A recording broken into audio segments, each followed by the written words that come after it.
Welcome to the MAPS Canada webinar series, Examining the Psychedelic Renaissance, Season 2. My name is Reverend Shannon Smedella, and I'm your host for the series and a longtime volunteer of MAPS Canada. I just want to say it's been a pleasure hosting both Season 1 and Season 2 of this series, and it's been even more of a pleasure getting to know all of these amazing speakers leading the way in the psychedelic renaissance. We are now in episode 7, almost halfway done, season 2 of our web series, and we've got some amazing speakers on board. Each of these speakers and panels will be showing up to share important information and their take on the psychedelic renaissance. At MAPS Canada, the Multidisciplinary Association for Psychedelic Studies, we're on the forefront of conducting studies to develop psychedelics into safe and legal medical treatments since their formation. To conduct and publish scientific research and education supporting the beneficial use of psychedelic medicines, MAPS Canada relies on public donations and fundraising initiatives. The funds raised from this webinar series will go to fund this research. So thank you for being here, because your investment makes a difference. To view the different studies that MAPS is currently working on, please see full details at mapscanada.org and maps.org.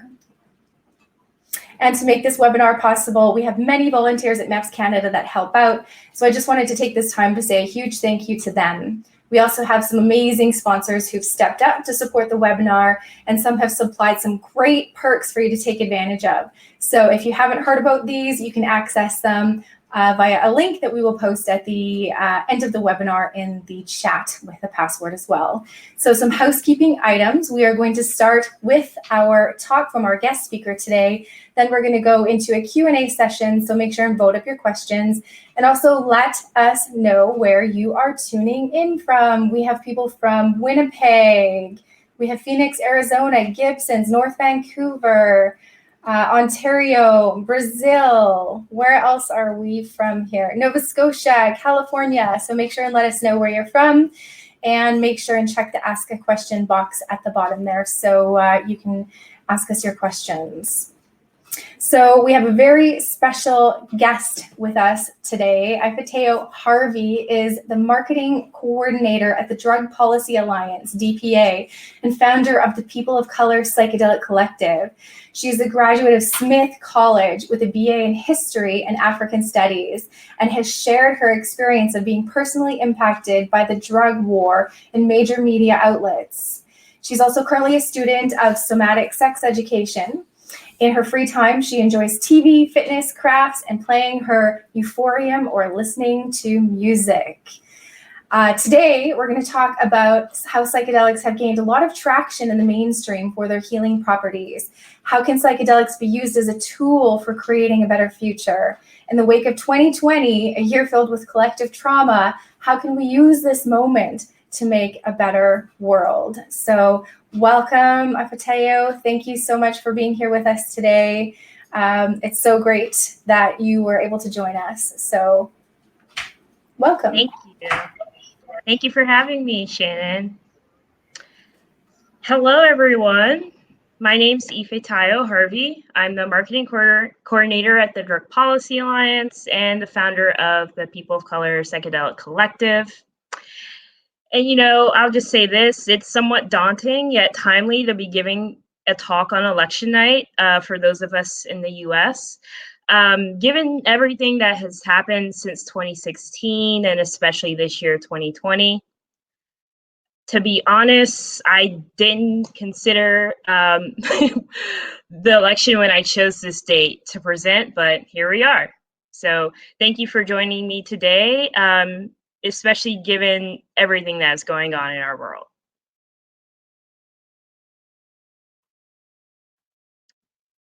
So some of you may know that my passion for drug policy stems from my experience of growing up with my father in prison.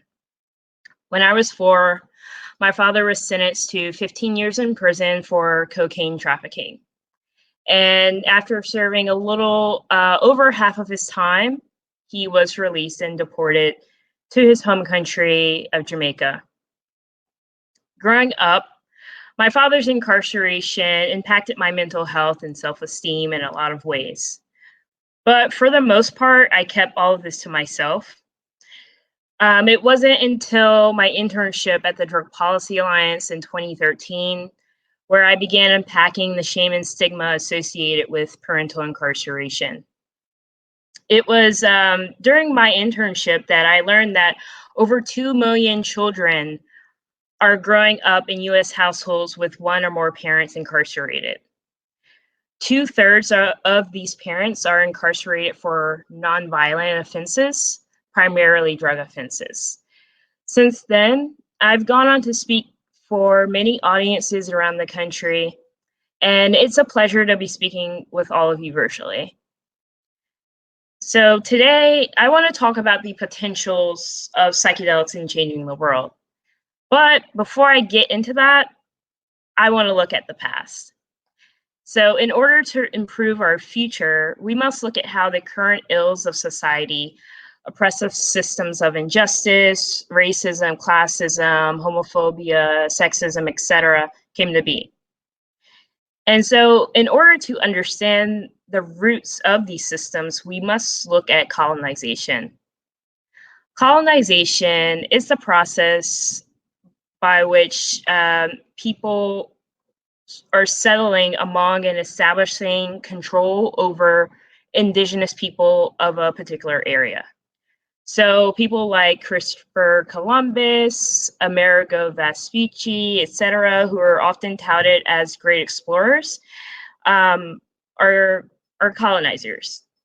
And the fact that they are touted as the great explorers in a lot of our education growing up speaks to how the dominant narrative dictates who is seen as a winner versus a loser.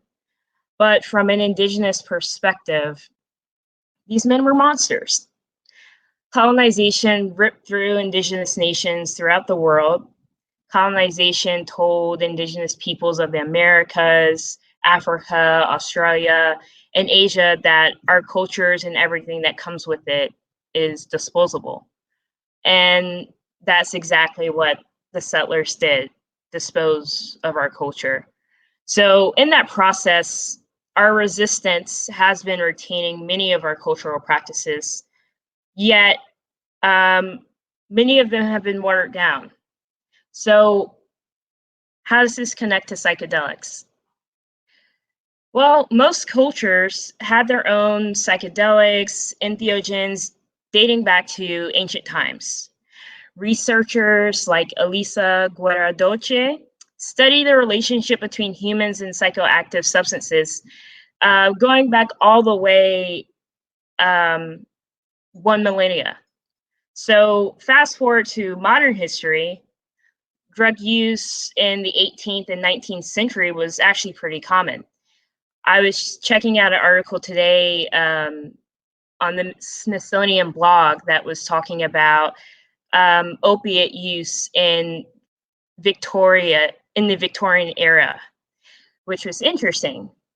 So it wasn't until the beginning of the 20th century where the US began creating laws that ban the use of certain drugs. And what I want to show to you guys today is that racism is what prompted most of these bans. In 1914, the Harrison Narcotics Tax Act was signed into law, which regulated and taxed opium. By then, opium was associated with Chinese immigrants, and along with already existing xenophobic attitudes, this law was used to target and criminalize Chinese immigrants. Around the same time, West Coast and Southwest states saw an increase in immigrants from Mexico.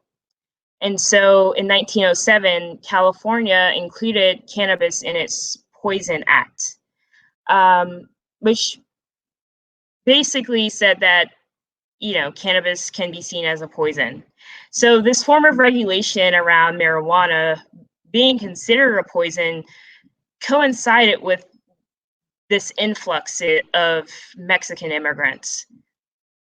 The Harris Act also called for regulation of cocaine, since more folks outside of the white professional class were using it. And so because cocaine was being used more by Black people in urban areas, our country's first laws banning cocaine were used to target and criminalize Black people. These laws that were signed into policy at the beginning of the 20th century laid the groundwork for the Controlled Substances Act of 1970, and in turn, the War on Drugs. What the Controlled Substances Act did was create an arbitrary classification system that broadened the possibilities of criminalization, which led to drug offenses being the leading cause of arrests in the United States.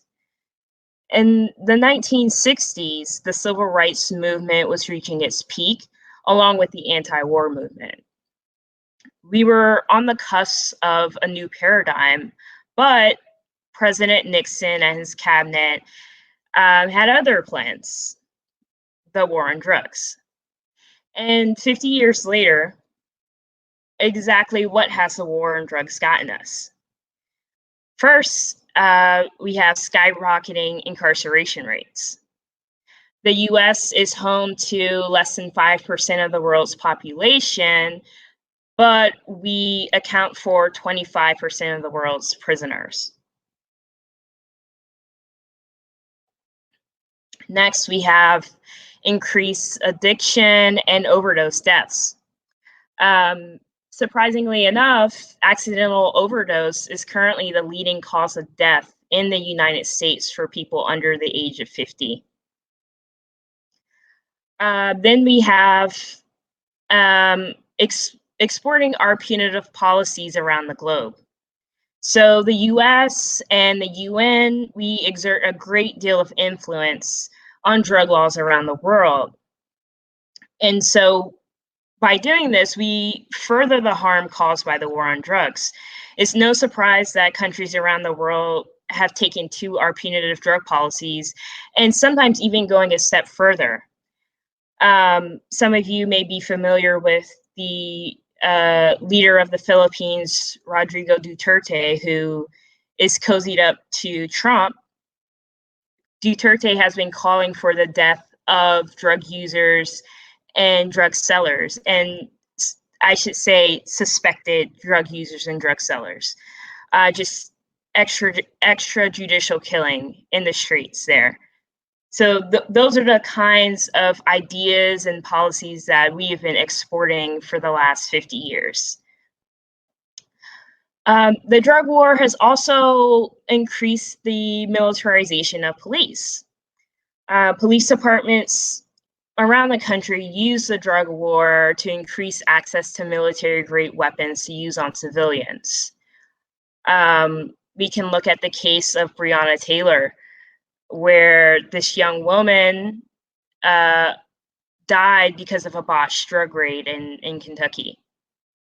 So that's what our police departments in America are using their resources for.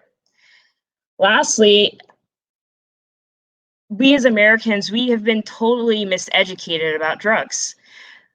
A lot of us had DARE growing up, and it clearly did not help us. Abstinence education does not work. Harm reduction does. So teaching people and giving them honest education about drugs and how they work is more likely to save someone's life rather than just telling them, don't do drugs, right? And now in 2020, we have COVID. COVID has exacerbated all the conditions that the war on drugs created for us. COVID-19 is spreading rapidly in prisons, overdose deaths are increasing, and police have killed 800 people this year in the US. So how do we stop this? How do we get out of this? Well, we have to end the war on drugs. And I think the first step to doing that is ending criminalization of drug use and drug sales. simply because it's counterproductive. Most people who use drugs don't get addicted. And for those who are struggling with addiction, incarceration does not help with those issues. People have access to drugs in prisons, and throwing someone in prison is not going to make their addiction issue better. It's going to make it worse.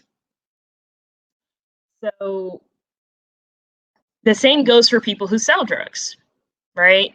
People who sell drugs are often doing so because they need to provide for their families, and they're facing economic barriers in other ways. Most drug sellers don't fit this kingpin narrative that we see on TV.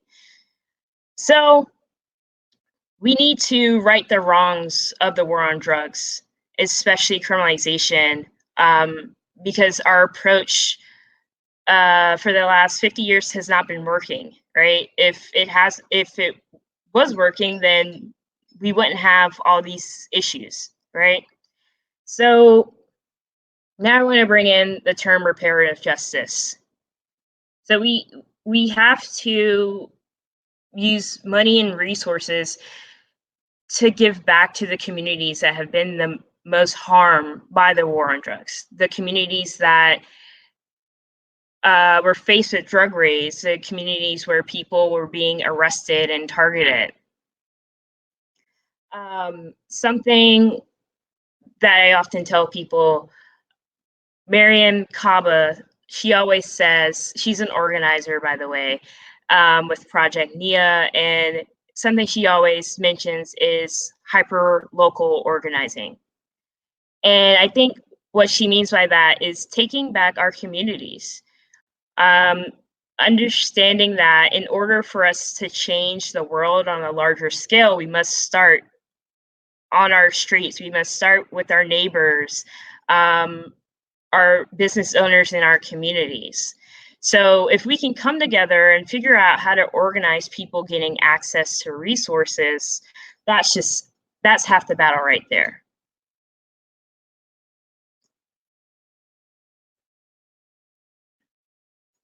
So psychedelics are poised to be decriminalized, legalized, commercialized. And of course, many people are asking, well, are psychedelics going to be like marijuana? Is it going to be something that rich white men are profiting off of while Black men sit in prison for doing the same thing? I don't know. I'm not sure. I don't think it will be the same, but we might see some parallels there. Psychedelics have gained mainstream recognition as substances with therapeutic value. And this is in stark contrast to how this class of drugs were viewed in the 60s and 70s. Now there's burgeoning psychedelic research and psychedelic communities all around the world. So this begs the question, what do we do with all this momentum? Because there is a lot. First, we need to understand that as much as some of us like psychedelics, they aren't a cure-all. They are not for everybody. Some people have mental and physical needs that severely limit their ability to work with psychedelics. So, in my understanding, psychedelics are a tool in the toolbox that fit into what should be a larger care infrastructure. We need to build a care infrastructure that is inclusive of everyone and centers the most marginalized. So speaking of care infrastructure, what about mutual aid? COVID-19 has made the term mutual aid a household term now. Everyone knows what mutual aid is, but for communities like the one where I come from in Charleston, South Carolina, we've been engaging in mutual aid for generations because we've been excluding from having access to resources. So for some of us, mutual aid isn't such a new thing. The term itself might be, but for a lot of us, we've been practicing mutual aid for a long time. And so recently, a friend of mine, Danny Garcia, he used the term psychedelic mutual aid, which describes communities taking psychedelic healing into their own hands, regardless of the legal status of these substances. Combined with hyperlocal organizing, we need to take back our communities, and for those who are ready, we need to organize getting psychedelic medicine to those who need it. Next, like I said earlier, we need to decriminalize all drugs, all drug use, possession, all of that. And when I say all, I mean all drugs, not just the ones you like, not just psychedelics, all drugs. So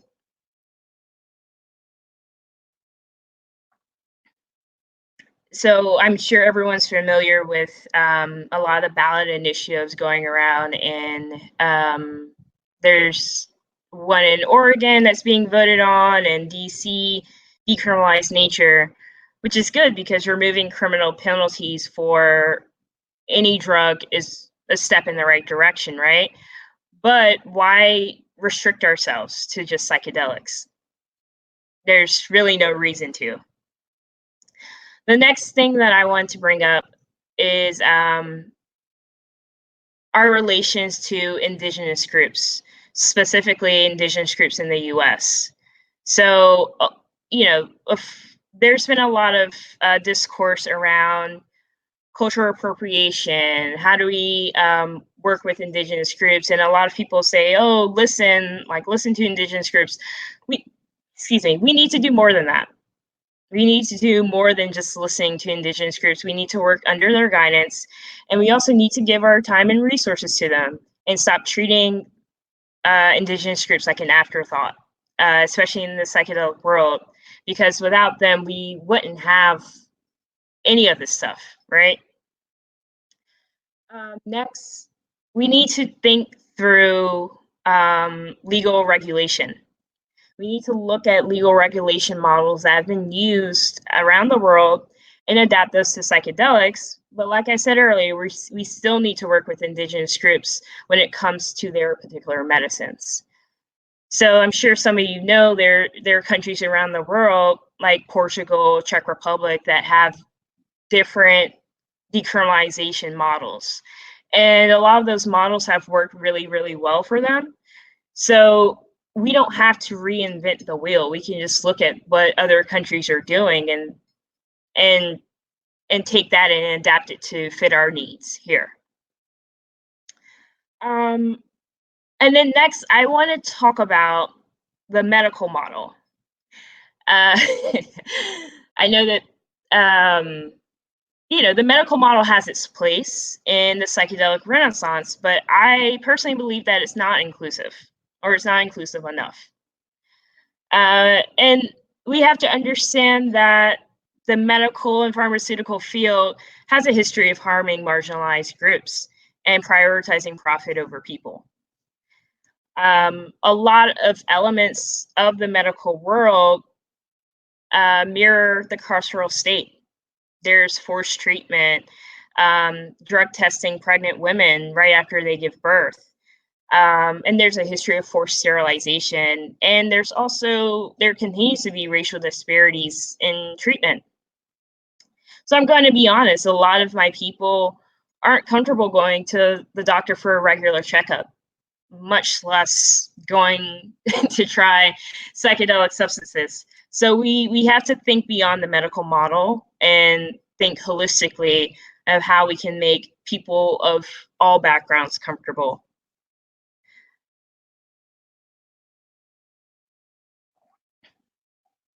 Another thing I want to say is that the issue or the topic of diversity has come up in the psychedelic world a lot the past couple of years, which is good.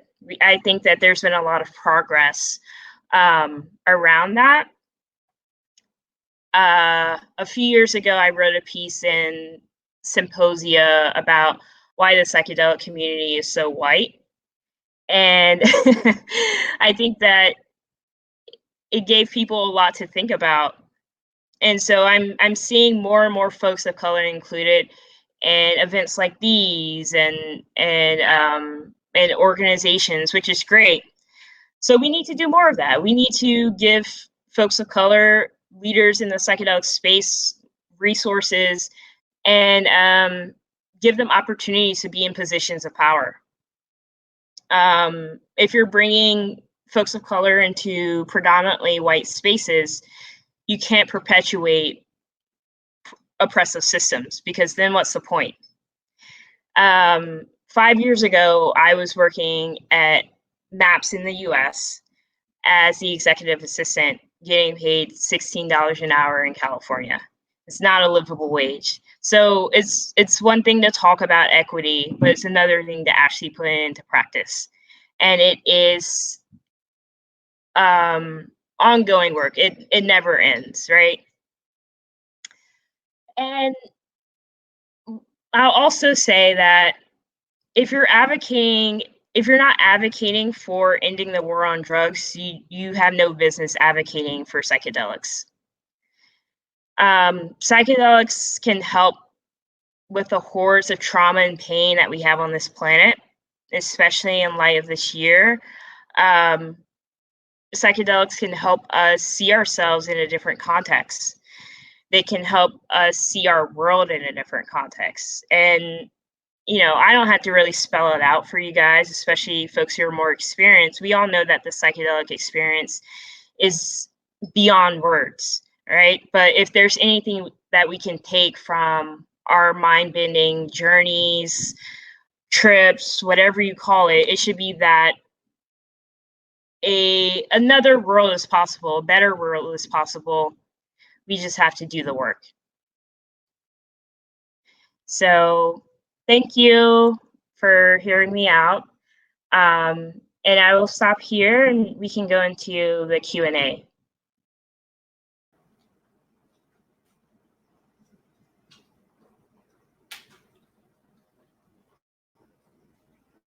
All right. I think I'm back on screen there. Thank you so much for sharing all of that important information with us. And I know we have a few questions coming in. There are a few things that you said that really stood out. A better world is possible, and us folk in the psychedelic realm, if we can't figure that out, then then it's going to be tough, right? So and also, like you said, working with Indigenous groups, working under their guidance when it comes to particular medicine, super important. Without this, we wouldn't have any of it. And I liked what you also said about Psychedelic Mutual Aid, and just working within a community like it's been done for centuries, right? So let's go down to the Ask a Question here, and we have a couple coming in. And the first one says, why do prisons make addictions worse? So yeah. I can take a shot at that one there. Sure. Yeah. So why do prisons make addiction worse? So I think that question requires us to kind of unpack our understanding of what addiction is and how it works. And someone who I explained this really well, Dr. Carl Hart, in his book High Price. He's a professor at the Columbia University neuroscience, and in his book he really breaks down that addiction is not about a person's love of the substance. It's about folks medicating, folks trying to assuage their pain, their trauma, to get through the day to day, right? And so if you take two people, person A has a great job, has a great partner, lives in a nice community. Person B has an okay job, gets by paycheck to paycheck, doesn't really have a lot of community support, maybe have a mental illness as well. If you take both of those people and they both try something, say for example, like meth, right? Who's more likely to get addicted? the person who has less of a social safety net. And that's because, again, like I said, using these substances can help you feel less overwhelmed, help you feel like you can go through the day-to-day a bit better. So when you take someone like person B who doesn't have that social net and gets addicted to drugs, can't afford to go to rehab, and you throw them in prison, your first thought might be, well, they're not doing drugs anymore, right? But people have access to drugs in prison. It's a commonly known thing that drug use is very active in prison. People can get access to all kinds of drugs in prison. And because you're not actually treating the person, you're just throwing them in a cage, their mental health is going to dwindle even more. That prison, I know from my father's experience that prison is a deeply dehumanizing experience for anyone. Whether you're in there for a couple months or some years, it's not a place where you get better in any sense of the word.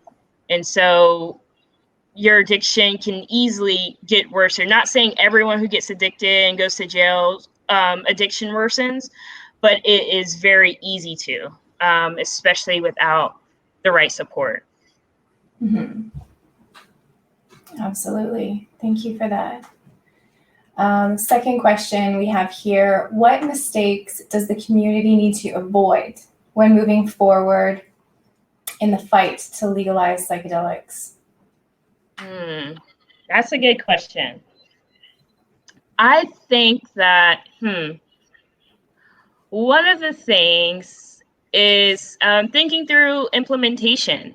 So there's always a lot of excitement around new ballot initiatives, new laws being written. But once those laws pass, okay, what do we do next, right?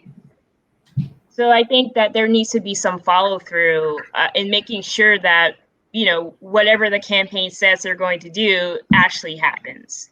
I know that in some instances with marijuana in states like California, ballot initiative Prop 64 4 years ago said that there was going to be money given to folks, to communities most harmed by the war on drugs. And as of today, there's been a lot of red tape and bureaucracy around getting that money to those communities.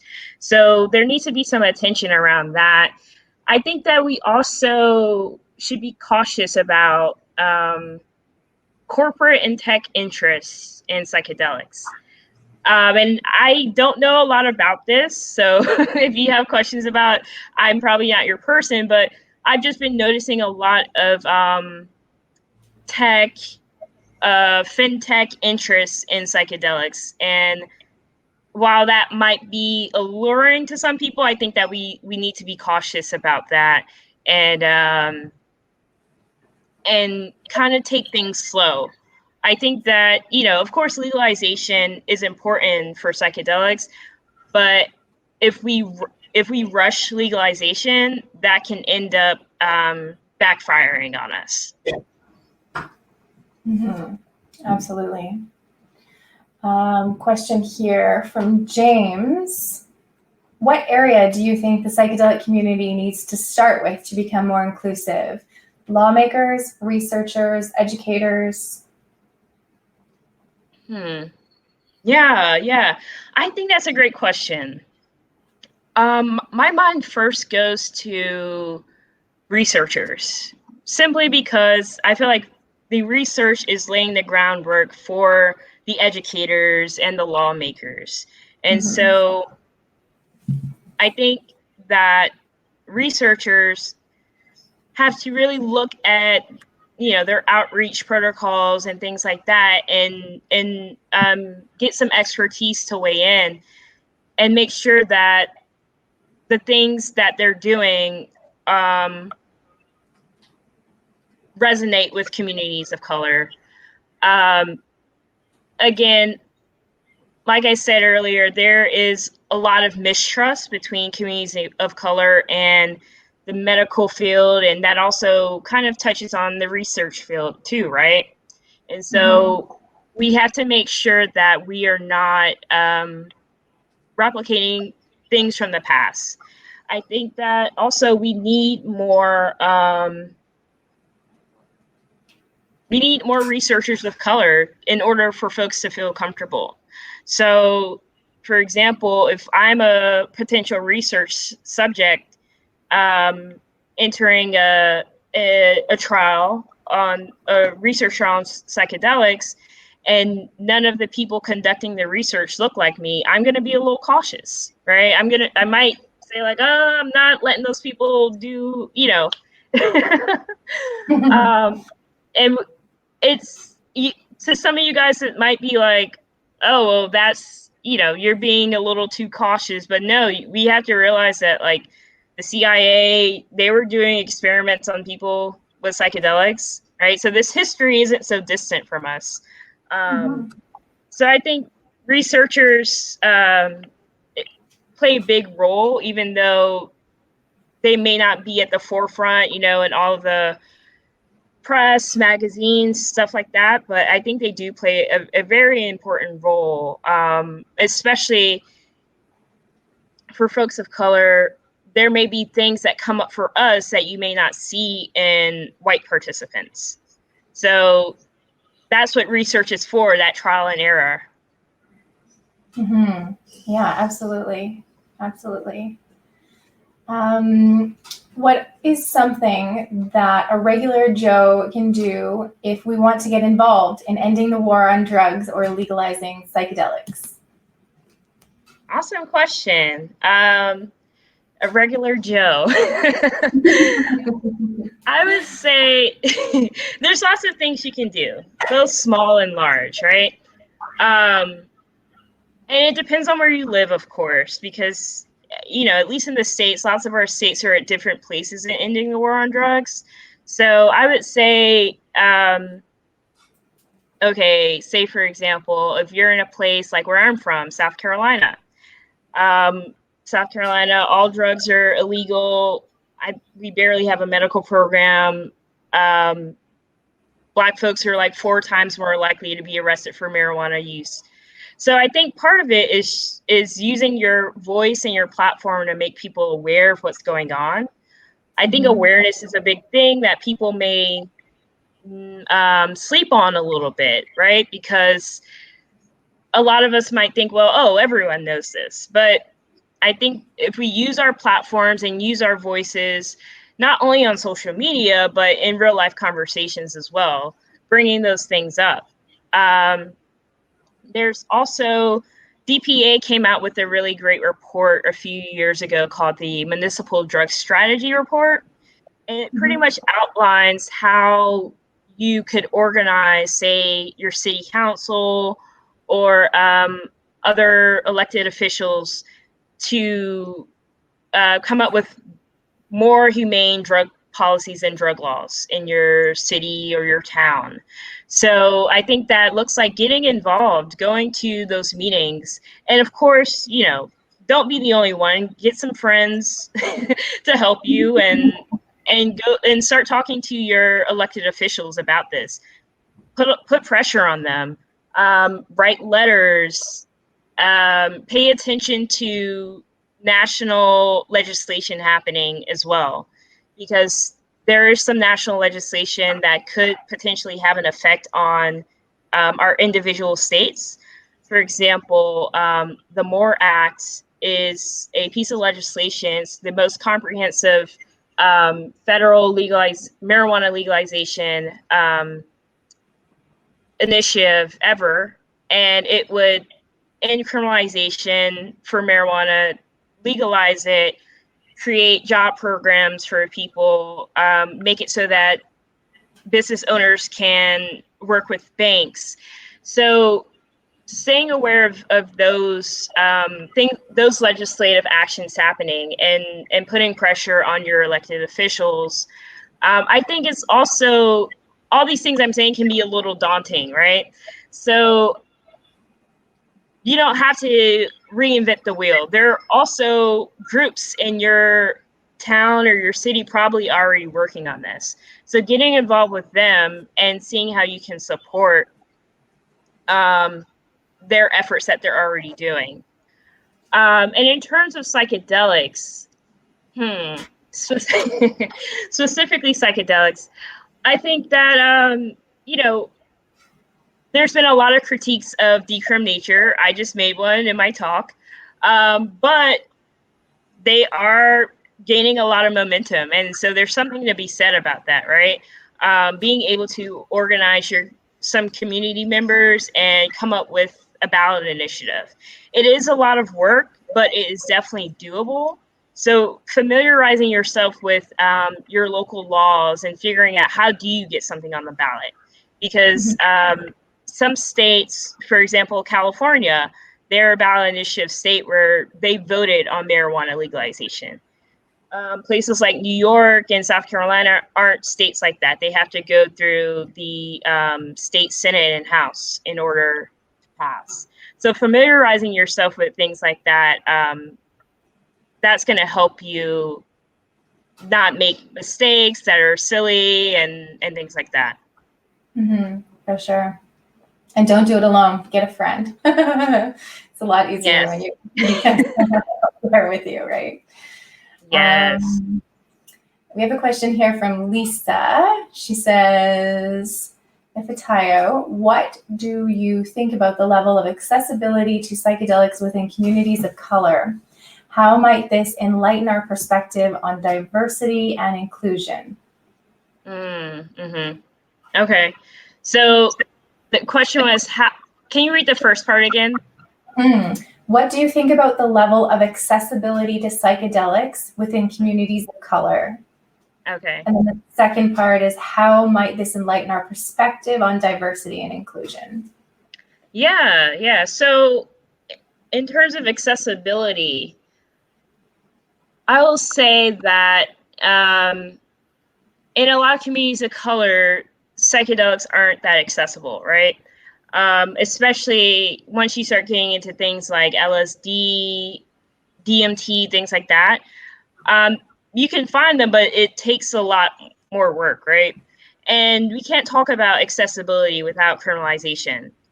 A lot of folks in the Black community, we've internalized stigma from the crack era in the 70s and 80s and 90s.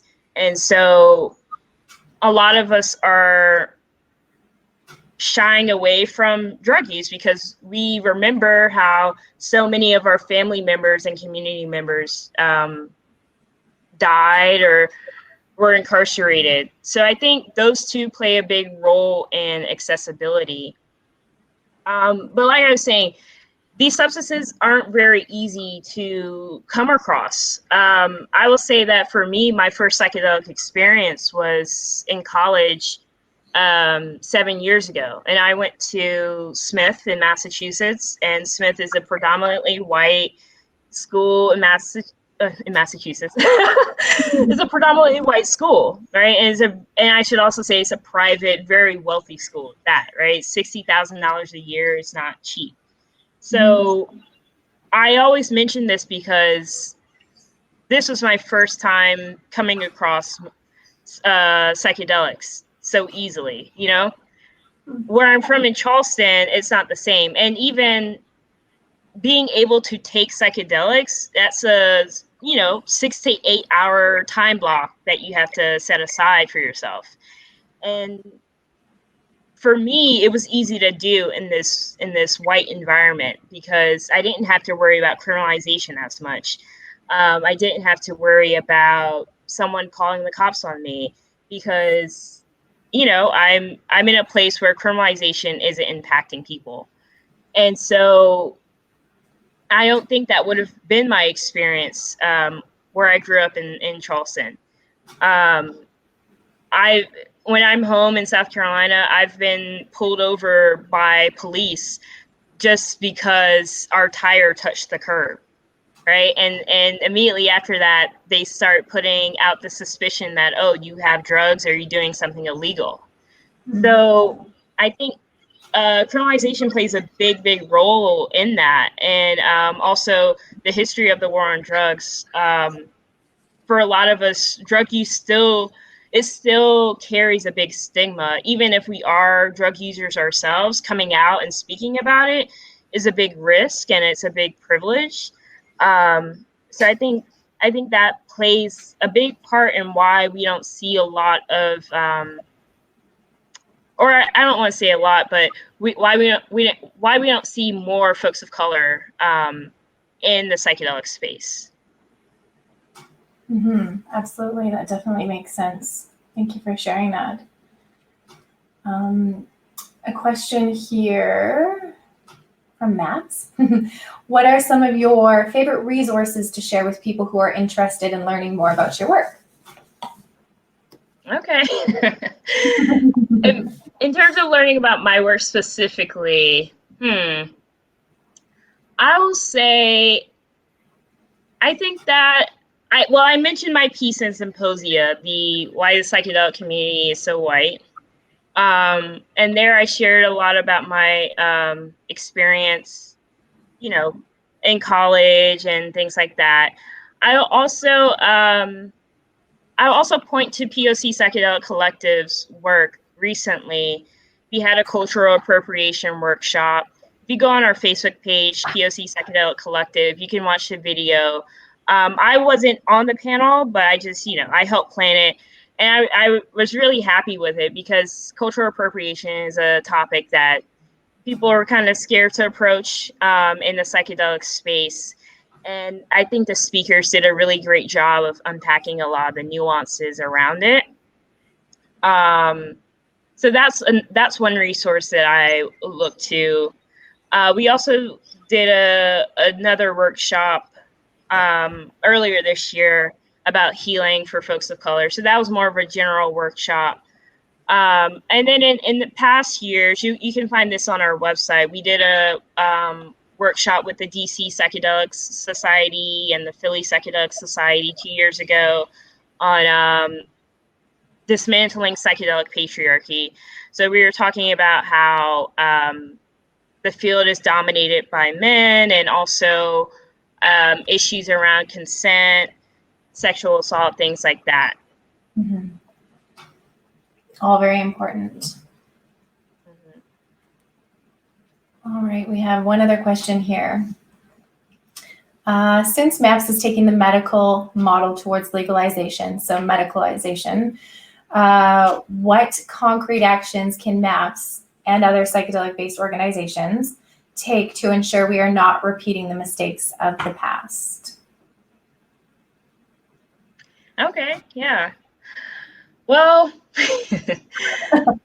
that's a hard question for me because I feel like, one, because a lot of these things are out of MAPS control, right? The current system that we have for healthcare in this country is flawed, right? Yeah. And so that is beyond MAPS's control. But there could be some ways to mitigate those concerns and the risk associated with that. I think that MAPS has done a lot of work around bringing together therapists of color and organizing them. I think continuing that work is really important, and continuing to expand, the reach around therapists of color. I know that at least for me, I'm getting approached by a lot of Black therapists who are interested in the psychedelic work. So continuing to expand that work. I also think something that's really important is, and this might already be a protocol in place, getting really good feedback from subjects of the studies. So especially folks of color who are involved in the studies. I think I said this earlier, right? There could be some things that work well for some of the white subjects, but for, some of the Black or brown subjects, some of these things might bring up our history of mistrust with the medical field. So I think really unpacking that and looking to Black therapists, Black medical professionals who do work in Black and Brown communities, especially, I think that's really key, because it's easy to just close your eyes and just pick the first Black therapist or Black doctor who pops up, right? We have to be thinking about people who really work in their communities and are connected with the community to help do that work of the medical route. And then what else? I think another concern that gets brought up a lot is the issue of insurance and costs around psychedelic therapy. And again, some of that is out of MAPS's control because our healthcare system that we have in the States is deeply flawed. And so, again, is there a way to work around that? Is there a way to provide subsidized care to low-income folks or to communities of color or working class people, things like that? I think that that's going to be a big barrier for a lot of folks who may be comfortable with the idea of doing psychedelic therapy, but once they see the price tag, they're like, oh no, never mind. So I think it's really about making people feel comfortable and safe, and looking at the mistakes of the medical world now, right?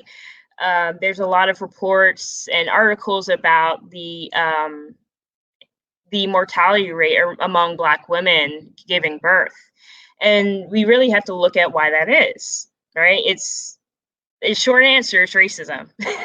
So we really have to, I think, as white folks who are in this field, y'all have to do the work of unpacking racism. And it's not a one-time thing, it's an ongoing, lifelong journey with this. Right? You can't just read a book and think like, okay, that's good. It's a lifelong journey. And so that's what I would say in terms of like avoiding those mistakes.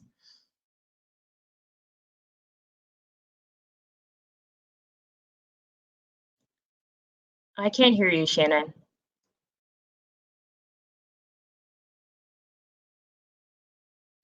No, I can't hear you. I don't know why.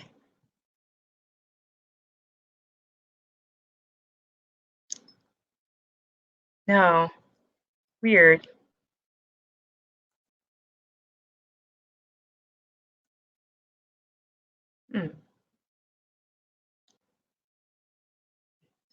No. Let's see. Maybe I can look at this last question if you want. I can. Okay. I see Lisa's question. We often think of psychedelics as forbidden fruit and illegality as just another way to oppress narratives that emerge and can challenge the dominant perspective. Black, Indigenous, people of color are further stigmatized when speaking about psychedelics. Have you encountered this? If yes, how did you navigate this? This is a good question. Yeah, I've encountered that, somewhat. I wouldn't say, how do I say this? So on a more personal level, I feel like I've encountered it. In college, I think for me personally, I use cannabis to deal with my anxiety. It was a big culture shock for me going to Smith. And so cannabis helped me study. It helped my anxiety. It actually helped me a lot with my schoolwork. And I think that some of my classmates who might have partaken in using cannabis judged me for that and kind of saw me as like a degenerate. And I think again that goes back to how drug war propaganda has influenced the way we think about drug users.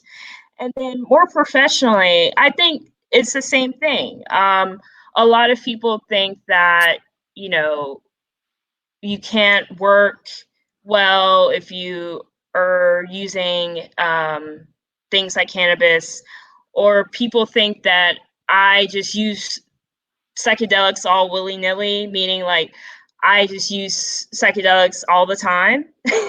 And that's not really how I would describe my use. I think that, you know, I'm not super pious and like praying all the time over my mushrooms or anything like that, but I'm just a regular person, just like you. And I think some people kind of see me as like, oh, well, I've tried everything in the book and I'll try anything. And I'm not really like that. Honestly, before I did my internship at DPA, I didn't think that I'd be working in drug policy or anything like that. I also didn't think growing up that I'd be a regular cannabis user or using psychedelics. I was really a goody two shoes growing up, and I think part of that is because of my father's incarceration. I kind of saw following the rules and being obedient as a way to avoid being in a situation like his. And I came into the understanding that the drug war is much larger and many people are affected by this. So I think even myself, I have to also be aware, not judge myself for how I use these substances and how others use these substances. I think we also have some biases around substances we don't like or substances that have affected people in our family. I have some alcoholism that runs in my family, and so I tend to have my own stigma against people who drink alcohol often. And so I have to check myself.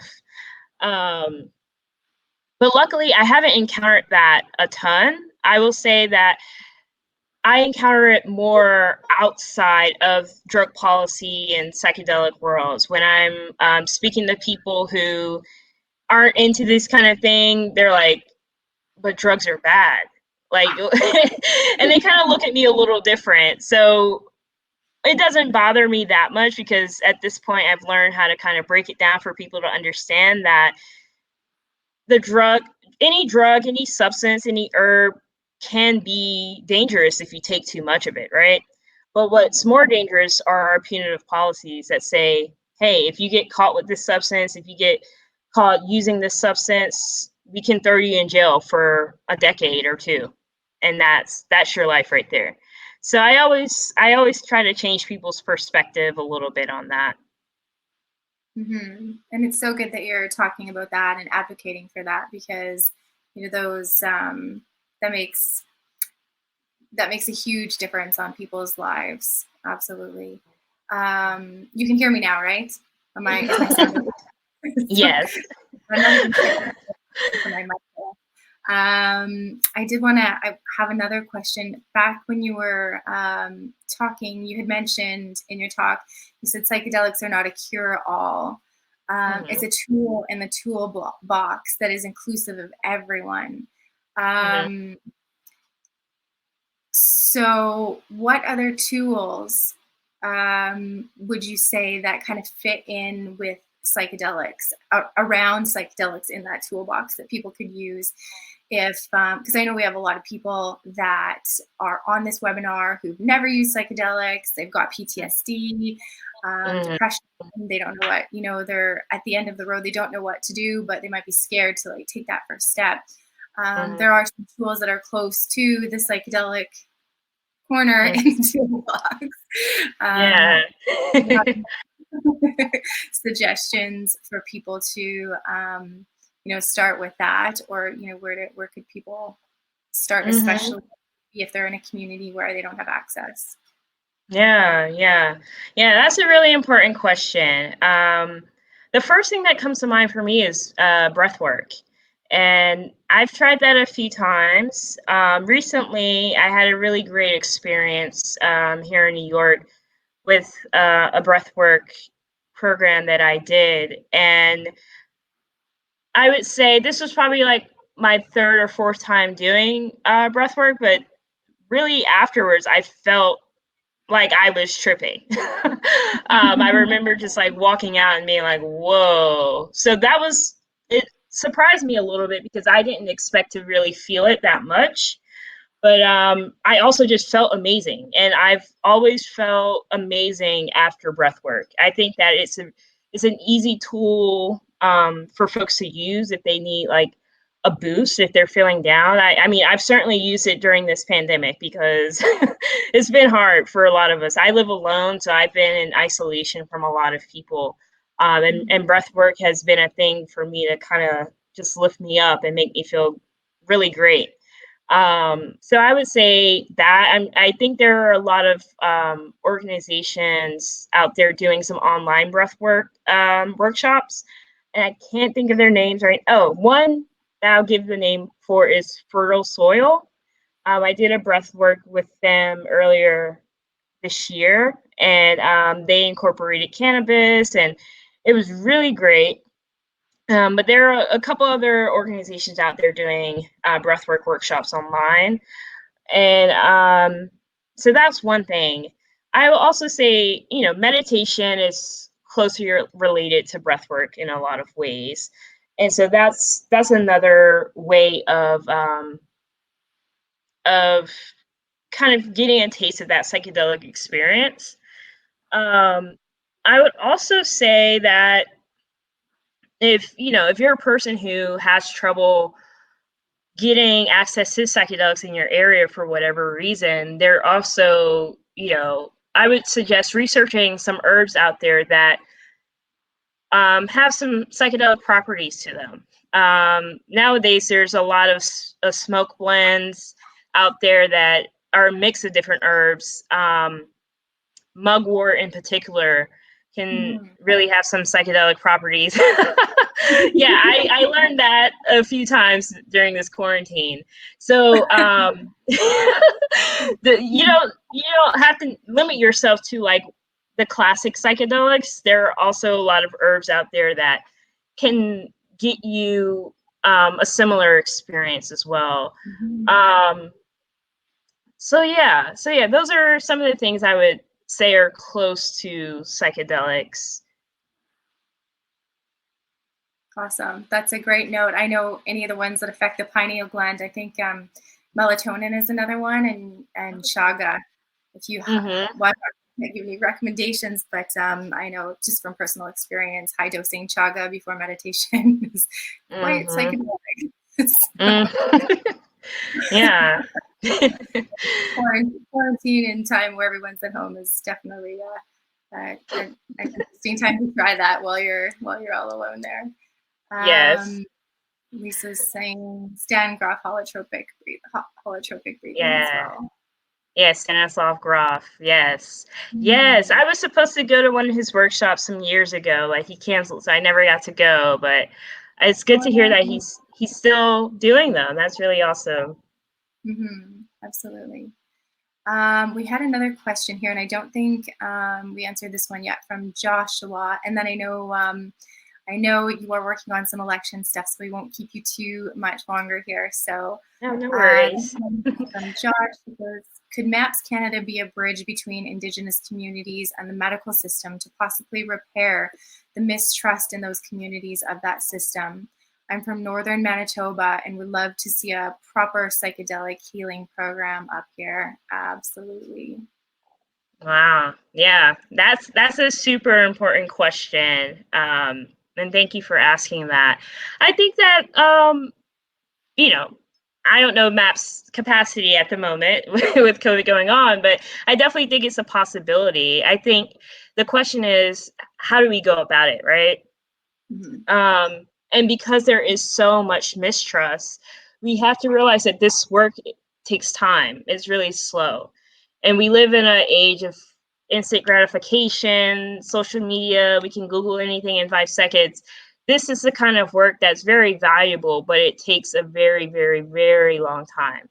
And we also have to recognize that there will be missteps, right? There will be missteps along the way, mistakes, and And just knowing that, having that awareness will take a lot of the pressure and the sense of overwhelm away, right? Because I think that when building with communities that have been harmed, the institution who's trying to do the building can have a lot of anxiety around, like, oh, well, we don't want to mess up, we don't want to hurt anyone, we don't want to step on any toes. And that's why I say, really, it is slow work, because you have to learn as you go. This is something that hasn't really been done before. So I definitely think it's possible. Yeah, I would love to see something like that happen, because it would be amazing. Absolutely. And it starts with, talking about it, right? And just bringing it up and going to local governments and establishments and and doing exactly what you're doing, right? Just advocating for it. Yeah. Conversation can really propel a lot of change in our world. Absolutely. Well, we're just at about time here, and I know we got you on a night where you're also super busy, so I just wanted to see if you had any final words here to give the crowd today before we let you go. Sure. Well, again, thank you everyone for coming to my talk. I know that for us in the US, this is a really stressful moment. And to touch on that, whatever happens tonight or the rest of the week, we have to keep on working. We have to keep on pushing. We have to keep on taking the steps to create the world that we want to live in. And we also have to realize that we have been in a big old trauma fest this whole year with COVID, a lot of the police uprisings going on, and to be gentle with ourselves and other people, and practice compassion, because that's what psychedelics teach us, right? So taking those lessons and taking those downloads from our psychedelic experiences and really applying them. But I think my overall message is, like, don't give up hope. Even if Trump is out of office, we still have a lot of work to do. So yeah, let's get to work. Absolutely. Let's get to work, right? And a better world is possible, and that's something you said in your talk there. So it's been such a pleasure having you here today, and so many important things that you spoke of, people need to hear and people need to put into action. So super grateful to have you here today, and hopefully we can have you back again in the future, and see you in the future as well. So thanks so much for being here with us, and good luck on what you're doing with the rest of the evening. And I'm sure we'll see you again soon. Thank you so much for having me.